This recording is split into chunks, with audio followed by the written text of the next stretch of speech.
think the level of competition is higher, but I think it's just because more LFL and LVP teams make it to the EMEA Masters. I took a 1 or 2 day break after Superliga ended, and then I got instantly back to grinding. I'm really looking forward to winter and next year specifically. SoloQ is a very important factor when it comes to competitive.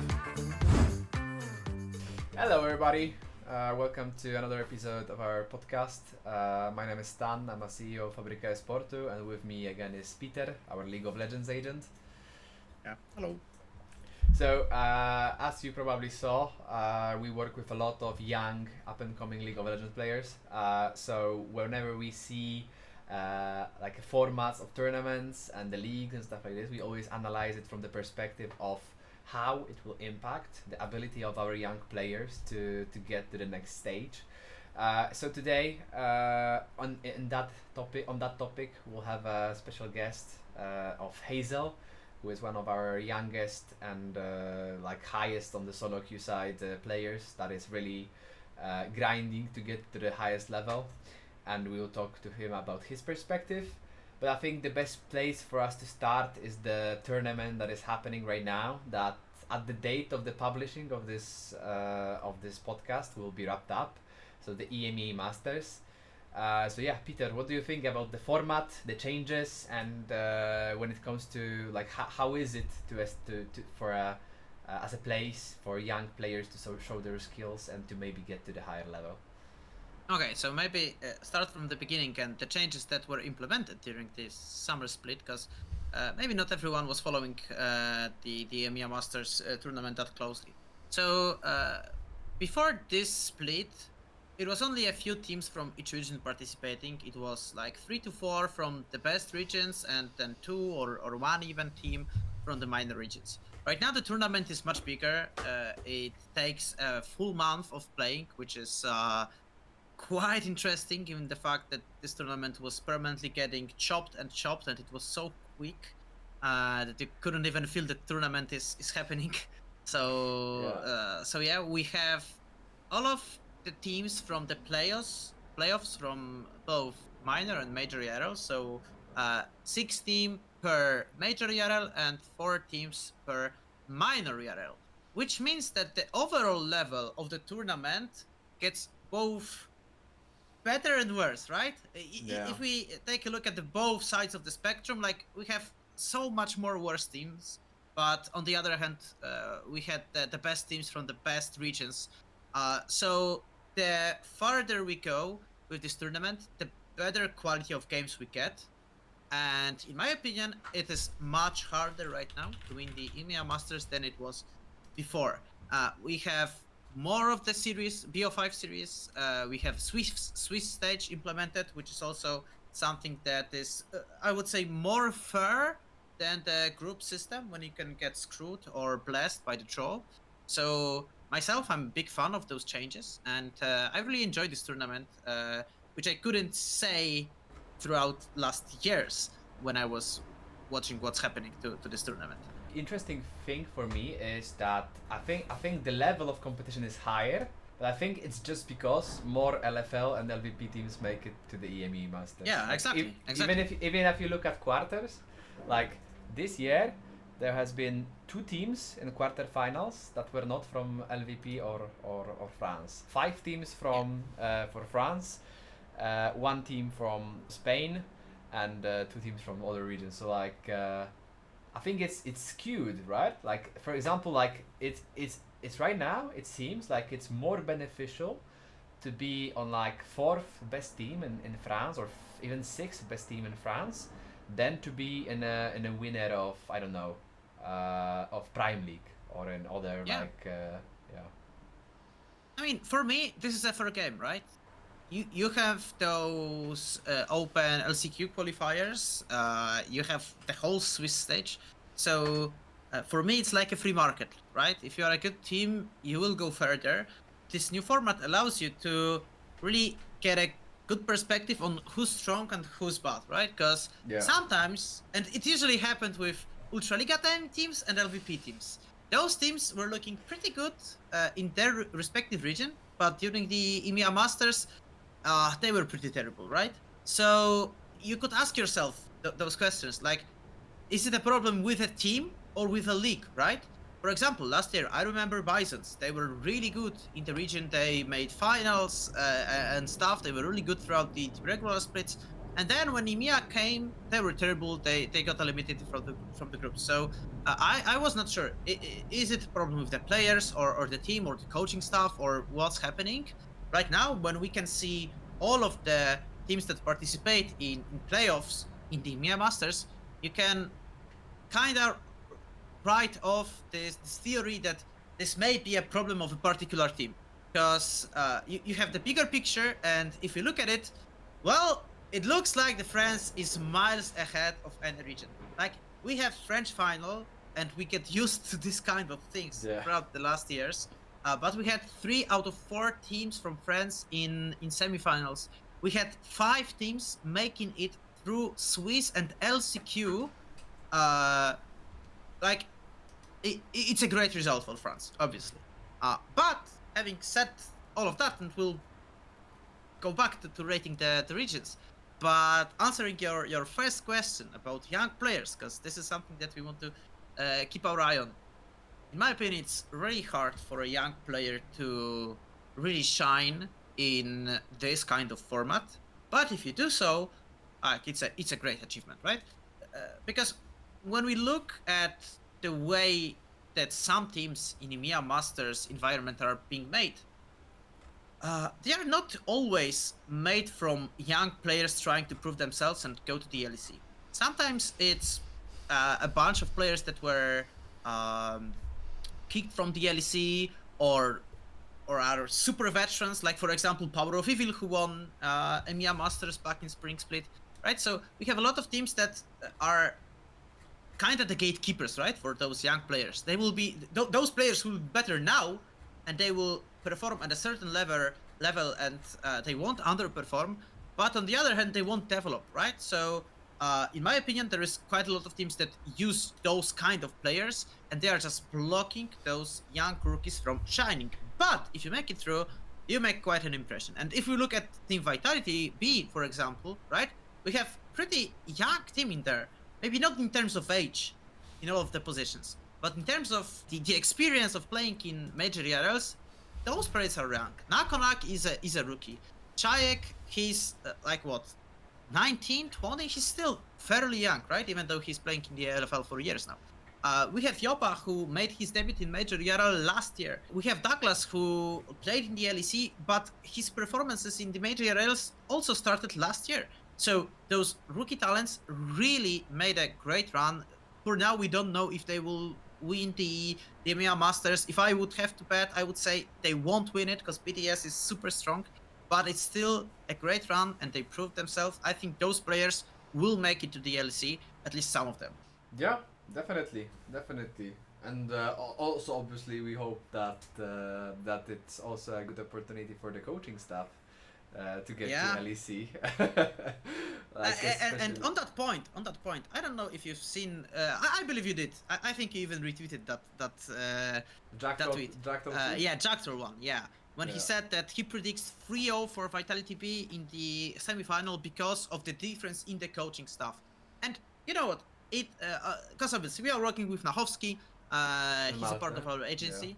Yeah, with Maltegrok. So we are really tuning towards them.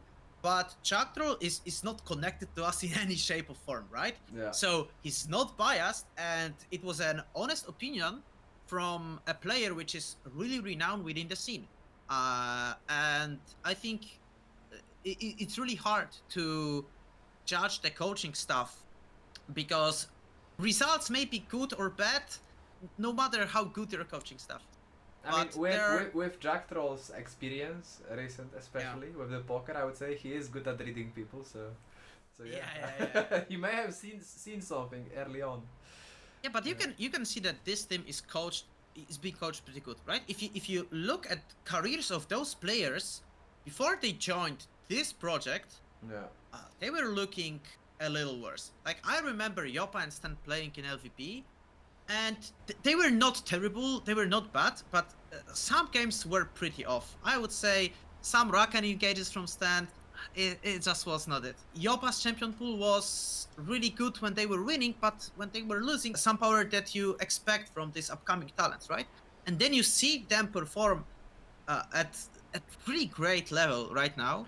And when I compare it to what I've seen last year, Yeah. I'm really impressed. I'm just really impressed because I've seen them losing to much worse bot lanes before, and now they are stomping almost everyone, and this is impressive. It's right? definitely the best that we've seen those players perform ever. Like I wouldn't say it's a stretch. So yeah, we've been talking to Znachowski about it before, and we can confirm that after the EMEA Masters, he will be coming on to this podcast to talk about developing his career as a coach and working with young players and helping bring them up. Because Znachowski worked with a lot of really talented players that play at a very high level right now. So I'm pretty sure he's going to have some very good insights inside of that. So Peter, like from your perspective, with all that on the table, EMEA format and stuff like this, what is the best, in your opinion, the best league to put a rookie in to actually like let him grow and let him show his skills at the highest level? Is it just LFL or is there something more to it? Similar to what I've said about EMEA Masters, right? If the level of the competition is high, obviously you can grow as a player, but you can still lose some games. Maybe it will happen that you won't make it to the playoff stage, right? So then your market value slightly goes down. It's in my opinion, it's a little bit better to win the minor league and make an impression than to go to a major ERL and then go 9 or 10th. When you are winning, you can make some narratives around you. Like maybe some teams will want to try you out in a better environment and see how you can perform. If you go to a decent team and then you underperform, like what's the point of giving you another chance, right? If we speak about players that are ready to play in major ERLs, I would say the best region probably would be Spain, not France. And why Spain? I think it's easier to make playoffs and good regional run in LVP than it is in LFL. Obviously, yeah, fair enough. If you are able to win LFL, like it's the best to go there. But LVP is slightly worse than LFL, so you don't have to be like super mega good, the best player in the role, right? And you can reach a pretty high ranking, I would say. So for a young rookie player, I would say from major ERLs, LVP is a really interesting option. And for minor ERLs, I actually think PG Nationals, which is Italian league, is making really decent runs. They didn't make it to the semi-finals or the finals of this EMEA Masters, but still, like stuff that we've seen from Machka and Desire, it was a really good showing. Like Desire went unbeatable through Swiss stage, which is impressive for a minor team. It was not like they played against bad teams, like they played versus 2 LFL teams and 2 Turkish teams. Vikerok, Team Go, Boostgate and Dark Passage. Those are not bad teams, right? And Desire went unbeatable, which is impressive, as I said. From my experience with Desire, even from the Valorant side, they always seem like the organization that, even though they are playing in the let's say less competitive league, they always go for rosters that dominate regionally, and then they try to like achieve internationally. And it's actually very interesting to see that this strategy is paying off in both Valorant, where they have team in Ascension, and in League of Legends, where their team did very well in the EMEA. So kudos to those guys. And we could see it last year as well, right? I don't remember which was it. I believe it was Machko, but maybe I'm wrong on that. But they also made a decent run during EMEA Masters, so it's not the first time that teams from this region make it so far. If we compare it to teams from like Ultraliga or Hitpoint Masters, like I feel more confident in believing in Italian teams, and it's really surprising given the fact that this scene was a mess a few years back. Like when you talked with players who were playing in the scene, who had some contacts, they were pretty skeptical, right? There was quite a lot of people that wanted to, you know, they promised some things, they didn't deliver on that, so you never knew when you went to Italian scene. Yeah. But right now I feel like they have really strong and promising organizations with Desire that we mentioned. We have Atleta, Machko, Outplayed. They are here for such a long time, and I think if you're a young player and you're looking for a decent competition generally, and a chance to make it pretty far in the EMEA Masters, I would recommend that region. And a few years back, I wouldn't dare to say something like this, but right now it's just the reality, right? I think we also are experiencing a similar situation with the Arabian League. It really yeah. looks like the teams over there are really starting to like get their organizational structure in place, and year over year the results keep getting better. They keep delivering results on the EMEA. So I'm really curious how this league will develop, and if we'll be talking about the next Italy with that, it is looking very impressive. And closing it out, because obviously we'll be publishing this really closely after the end of the EMEA Masters. I assume you predict BDS to win. Like, what do you think will be the final score of the game? It's not to predict. I mean, it looks like Team BDS is just unbeatable, right? They dropped only 2 games throughout 3 best of 5s, and they are coming from much stronger side of the bracket. Like, if we compare the teams in both of those sides, so to advance to the final, BDS had to beat the best team from the LVP. They had to beat the second best team from the LFN, which is KC Blue. They had to beat the best German team, which is SK Gaming Prime. I know they are third seed, but trust me, they were just the best team from this region. And not only that, they on this side of bracket, you had also first place from Turkey and second place from Germany. So this side of the bracket was stacked. While Vitality B had also a strong opponents, but I would not say they were that strong. They played against BK Rock, which struggled a little bit during Swiss stage. They bounced back at the later part of the Swiss stage, but I wouldn't say they are like it was not peak of their form. They got 2 Italian teams with their title bracket, a Czech team. So I would say Vitality kinda slid through it a little bit. They were playing really good, like, don't get me wrong, but BDS, first of all, they were the best team in their region, and then they performed so well in a really hard bracket. They went 3-0 against Heretics, which were really good in this EMEA. So my bet would be BDS winning the game. And the score, hard to predict. I will go with 3-2. Just give me a good, proper final, right? We get a great one last time. This time we are playing once again in LAN event, this time in Munich. So hopefully it will boost the spirit of the players so they can give us a great performance. Yeah, that's fair enough. So you have a very logical reasons for everything. The good thing about me not knowing that much about League of Legends is that I can go by heart. So I'm rooting for Team Vitality and our boys, and yeah, let's see how it goes. And with that being said, we will now go to talk to Hazel. So yeah, we'll see you in a bit. Okay, so as I told you before, we are here today with Hazel, our AD carry from Fabryka esportu. So nice to see you here, Hazel. You've peaked in SoloQ lately, so congrats on that, man. Thank you, thank you. How have you been spending the last weeks? You had a little bit of a break after the first season. Did you do anything cool? Not really, to be honest. I was grinding SoloQ a lot. I took a 1 or 2 day break after Superliga ended, and then I got instantly back to grinding. I'm really looking forward to winter and next year specifically. Okay, that's good. That's good. But that's looking ahead. Let's look a bit about your split and the year you had, because you started in the second LVP with then you got the promotion to the first one, and you had your first split in the main ERL. How was it? How was your experience so far? I quite enjoyed it. The roster that we had in second division was meant to promote.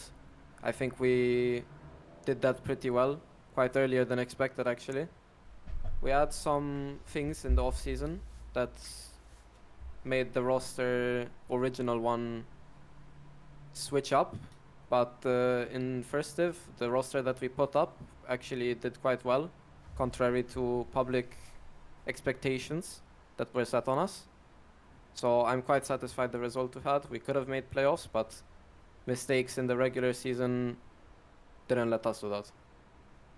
Still, I'm quite happy with the result. Okay, Yeah. but Given the fact that you stepped up so quickly, the result obviously is really good, especially given your young age and lack of experience in top URLs. So, how did you manage to handle all of that chaos? We all know that this is a mess in second division, so the promotion, giving the specific circumstances, it was really chaotic. So, how did you go? How did you go through it? To be honest, most of the pressure wasn't put on me. It was other people in the roster that tanked it, so to say. I was able to mostly just focus on my individual performance, even though sometimes I didn't do so great because of the pressure. But it still worked out pretty well. I was able to pop off in some games. In other games, I didn't do so well. But I think it's a part of the development that I have to go through, going from second division to playing with pros that I have looked up to for a long time, such as Jack Spectra. So I'm quite happy that I did so good and for my first year at least. And from your perspective, what's the biggest difference between those two, like first division and second division? Is it Definitely mechanics the or just the team motivation. organization? Motivation that the players have, the work ethic, and overall the seriousness of the teams. Because in second division, they might not take it so seriously. I'm not sure how to explain this, but they treat the game as if it's their life. It's their full-time job. So it definitely showed in the gameplay that people are really trying to go somewhere with this game. Okay, that's fair enough. You were actually pretty close to get to the EMEA Masters with Lua in the summer split. It was something that a lot of people didn't expect. Finally, you didn't made it to the playoffs, which would be rewarded by the promotion to the EMEA Masters. So, what do you think about this whole tournament? Did you watch it? Did you track it? Do you think it serves its goal, which it's always was to be a reliable scouting tool? Yeah, I think it serves a good purpose in that. However, I feel like a lot of teams put way too much importance on it because if you don't make a certain seeding in regular season, you will only get sent to the last chance qualifier, which, for example, in major regions, in major ERLs, it's quite a good chance that you will make it out. However, there's only 2 spots that can do that. Minor ERLs kind of are unable to achieve that for the most part, purely because the difference between major and minor is so big, as of now at least. I did watch EMEA Masters though, and I was quite impressed with the performance of some players and teams. For example, I really did not expect Vitality B to make finals. It's something that is really enjoyable to watch, that's for sure. There Yeah, are so some speaking of upsets that, that you never expect. yeah. So speaking of that, how would you rate LVP team's performance during this tournament? Heretics got knocked out in semifinals, but Barca had some problems. The other teams didn't make quite a good impression. So, do you think the performance during the EMEA Masters is something that you could expect from playing against those teams and players in the region? From my experience in regular season, the only team I expected to make it quite far, for example, like top 4 of EU Masters, was Team Heretics. From our league, as I said before, I was impressed with the work ethic, but some teams had problems that were visible in gameplay and from interviews and other media. So I do feel like Team Heretics was the only team that was likely to make it far into the tournament.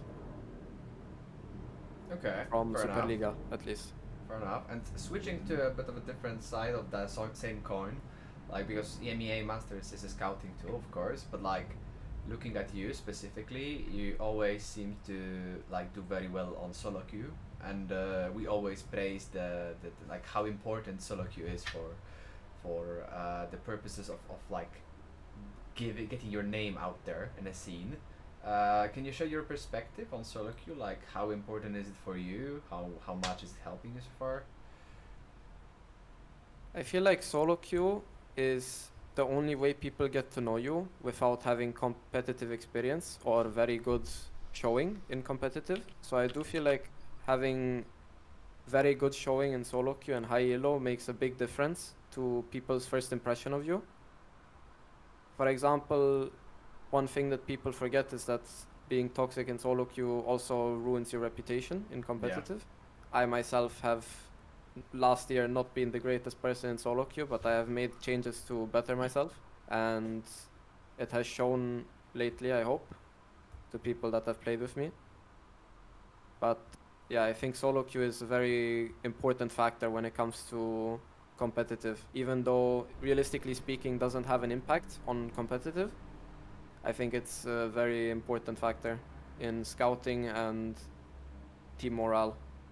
Okay, and like, what's your approach to climb elo? Do you have any unique strategy, or do you just grind the fuck out of it? I mean, in the past, what I used to do was play 20 games a day, and it wasn't very good, to say the least, but it ended up working. Usually in solo queue, the strategy that people put to use the most is quantity over quality, where they just spam out games on champions they are good at and play to mechanically outperform the enemy, which is something that I like to do as well because I'm a show-off. But I have been trying for a while now to do the reverse approach of quality over quantity and try to play less games at better level, which Okay. I have seen work on short term at least. Speaking of showing off, like you had experience of playing in both EBL and LVP. Like, from your perspective, like what is the best ERL to show off your skills as a rookie? Because LVP has better, let's say, infrastructure, possibly better teammates and stuff like this. But EBL, on the other hand, like, you have a theoretically lower level of competition, right? So there's always this dilemma for new players. Do I go for like, let's say, bottom team in the major ERL, or a team that can win a minor ERL, get to EMEA Masters, but not really do anything like important in this ERL? Like, where do you think you can shine more as a rookie player? I believe that what comes into this is skill ceiling or like development ceiling. In EPL, in the example you said, if you were to win minor ERL like EBL, the competition that you would have wouldn't allow you to improve you as much because, as you said, the competition is not really there. So I believe that taking a bad placement, perhaps like top 6 to 10 in a major ERL, would be better for the improvement of a player than winning minor ERL. Especially on scouting, if you were to have an good individual performance in major ERL, it would allow you to have a bigger reach than you would in a league like EBL. However, I think the viewing that the league has, for example, also comes into this because EBL as a league doesn't get many viewers, but Superliga does. If you were to look at minor ERLs, I believe Ultraliga has the highest out of all of them, alongside the Italian league. So winning a league like this would certainly be closer to major than EBL. Would you say you are more motivated to play in major ERLs not only because of the level of the competition, but is there something like related to sort of a mental boost because more people see you, you feel like you're, you know, more on a hot market? How does it influence such a young player as you? It makes me more motivated, yes.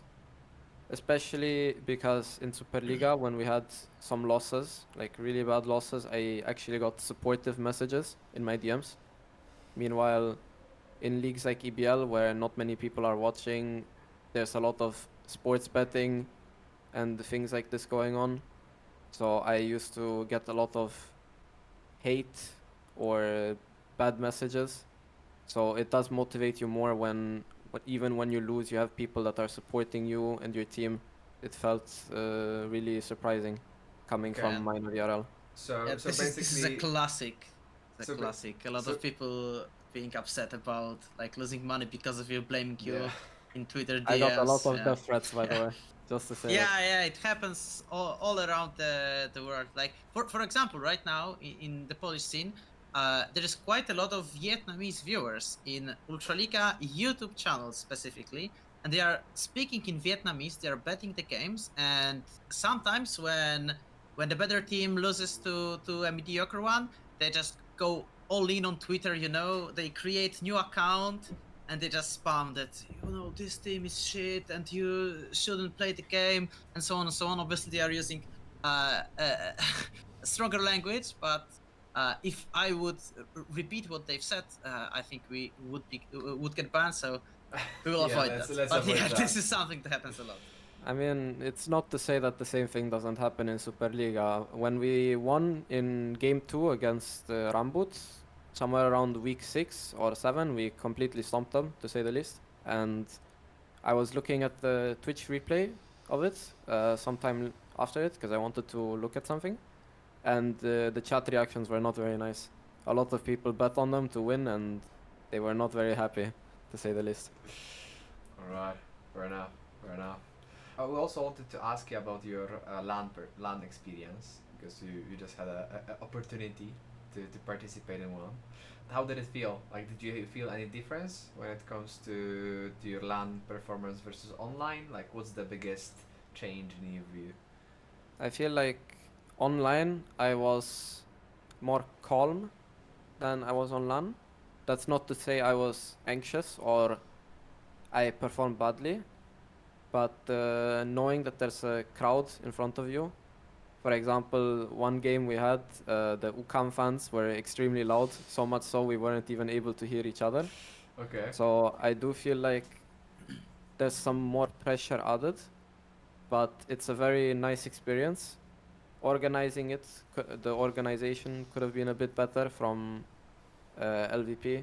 For example, we had a lot of technical issues. I feel like LANs, if done very well, they can be amazing for both the player and the audience. I really enjoyed mine.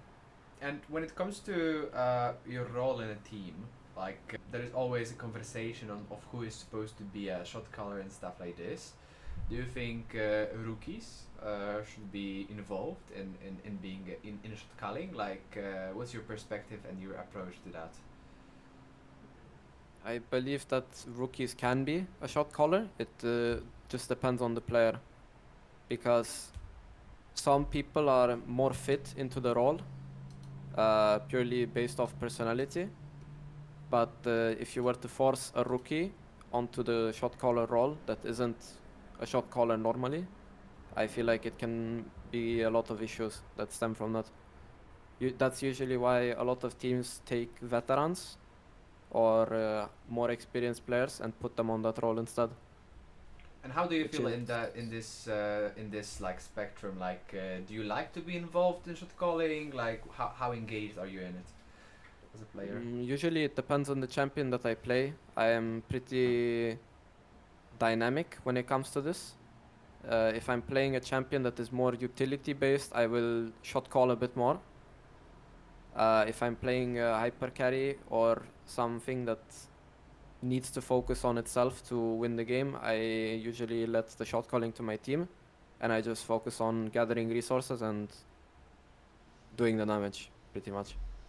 Okay, so I guess we can wrap it up. So Hazel, once again, thank you very much for coming as a guest into our podcast. Hopefully, we'll be able to talk to you again very, very soon. If we'll be able to make a good off season with you, hopefully in a you will make it to one of the best teams in the whole EMEA Masters ecosystem. So thank you very much for being here with us today. So if you liked Hazel and if you want to follow him, which we strongly advise you to do, consider giving him a follow on his social media. You will find links to it probably in the description of this podcast.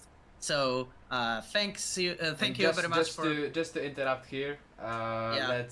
Let's make sure you follow the guy, because if everything goes well, we'll be seeing him and LEC in 2026.